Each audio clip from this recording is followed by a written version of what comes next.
Hello, hi, welcome to my YouTube channel. I thought today I'm just going to give 5 lessons that I learned during my pediatric rotations and my FY1 and FY2. If you're new here, I'm Nura. I'm one of the doctors working in the UK at the moment. If you haven't subscribed, please subscribe here to get more videos about being doctor in the UK and also GP training and medical training. The first is always examine pediatric patient thoroughly because they can actually present just with fever, but they can have other things. Even respiratory have to calculate manually. Always examine their ears and the throat because you never know what's there.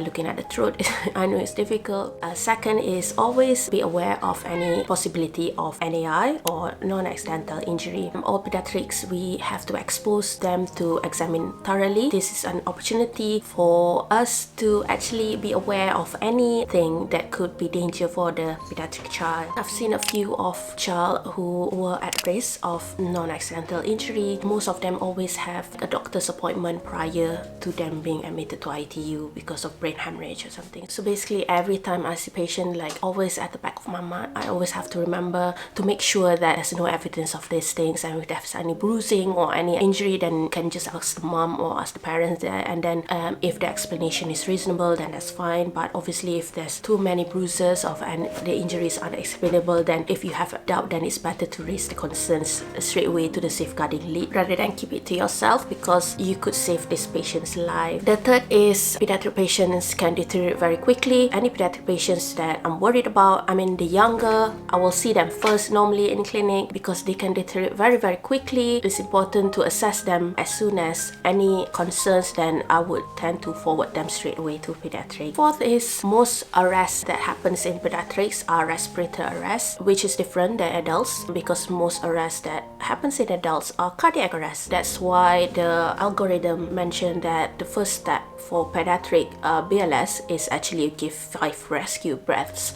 because in pediatrics the most common reason for arrest is respiratory arrest. The fourth is parental concern is very important to take note of because they are the one who's 24 hours with the patient. Parental concerns can be quite important to identify the seriousness of the pathology in the pediatrics patient. If they say the patient has temperature, then I would just take that as a yes, even though they might come to the GP and they have no temperature because they could have taken Calpol or ibuprofen by then. So they probably, have no temperature at that time. So during my pediatrics rotation, they always say like if there's parental concerns, then it's better to make sure there's nothing serious. The last is breaking bad news. I learned in pediatrics that breaking bad news is the saddest thing in the world, to tell a child that they have cancer or they have something in the brain. Whenever I was present during breaking bad news, it's always done by the consultant. I always tend to cry along with the parents because it is so sad. I think that's the reason why I can't do pediatrics, because it's too much pressure for me, it's too emotional. Communication with the parents is very important because pediatrics is kind of,